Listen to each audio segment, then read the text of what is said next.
For this research paper, I decided to explore Christianity in the region known today as Russia.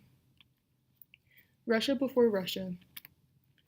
During the time Jesus was alive, the Sarmatians inhabited the region of modern-day eastern Russia. They entered the region around the 7th century BC, but stayed until approximately AD 200. In the 800s, the Norse entered the region and mixed among the Slavs. The Norse began exploring routes that connected northern Europe with the Near East. This resulted in more populated centers to rise, and markets were established for the Norse to successfully trade. Kiev, which is in modern-day Ukraine, became the headquarters of trade.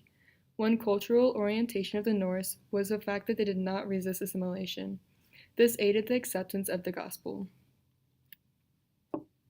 The gospel was introduced by Greek missionaries interacting with the Norse through trade. They brought with them Greek Orthodox.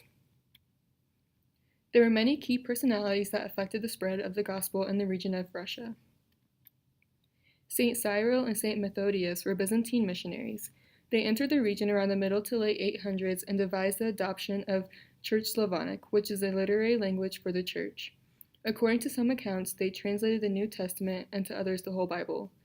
This would allow the truth of the gospel to be in the region's native dialect, helping the spread of Christianity. Prince Vladimir of Kiev converted from paganism to Eastern Orthodox Christianity in the year 988 AD. According to the Primary Chronicle, which provides a history of Kievan Russia, this would establish the link between the ruling class and the Orthodox Church that remained in place until the Bolshevik Revolution in 1917. Christianity now had a dominant role in the region, and within a century of Prince Vladimir's conversion, the church had come to occupy a prominent role in almost all walks of life. Constantine led the movement in internal missionaries in the 1800s who aimed to return orthodoxy to those whom the church had lost to old belief in various non-orthodox faiths. Under him, religion became highly politicized, and the Russian state was mobilized to defend the legal prohibition against preaching non-orthodox faiths or leaving the Orthodox Church. This heightened the tie Christianity had with the state. However, this would have a negative long-term effect that would only allow Russian Orthodox Christianity to be the only form of Christianity to be practiced in Russia. There are many definable events in the progress and setback of the gospel in Russia. The first event is the Russian Age of Enlightenment. This began in Russia under Catherine the Great in the 18th century. Enlightenment ideology influenced the way some people in the Russian Orthodox Church interacted with the balance between reason and Christianity. Nietzsche's ideology would influence Lenin and the events that would unfold the Bolshevik Revolution. This would bring secularization and atheism into Russia, hindering the spread of Christianity. The internal missionary movement focused on bringing people back to the Orthodox faith. The short-term effects of this would aid the spread of the gospel in Russia. However, the long-term effect would later hinder the spread of the gospel because it emphasized that the Russian Orthodox Church was the only allowed version of Christianity and religion. The third event would be the Russian Revolution, Bolshevik Revolution, and the First World War. The Russian Revolution witnessed an increase in secular, atheistic Enlightenment thought in which Christianity was deemed to be unnecessary and even hated. By the time the Bolshevik Revolution occurred, Lenin encouraged merciless war against the clergy. The Russian Orthodox Church was now controlled by the Red Army after the First World War and Bolshevik Revolution. The Second World War also impacted the spread of the gospel in Russia.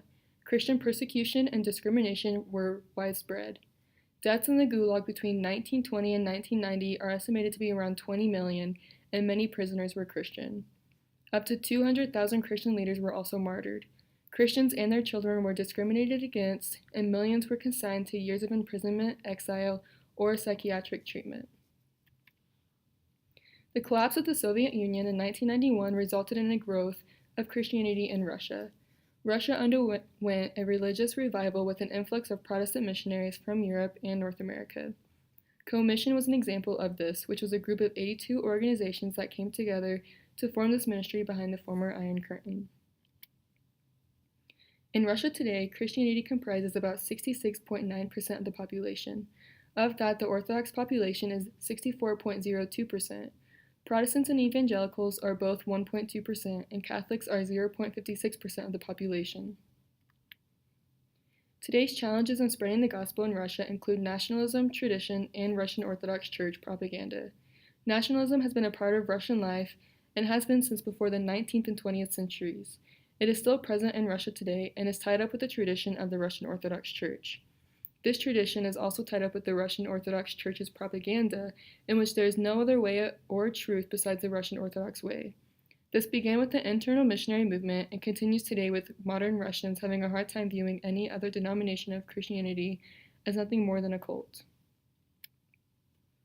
As a result of this, the major need of the spiritual life of Russians today would be a commitment of long-term devotion to building relationships in order for Russians to see that other denominations besides Russian Orthodoxy are still genuine, right forms of Christianity. Trust is culturally defined, in which it takes longer for Russians to trust anyone, especially foreigners.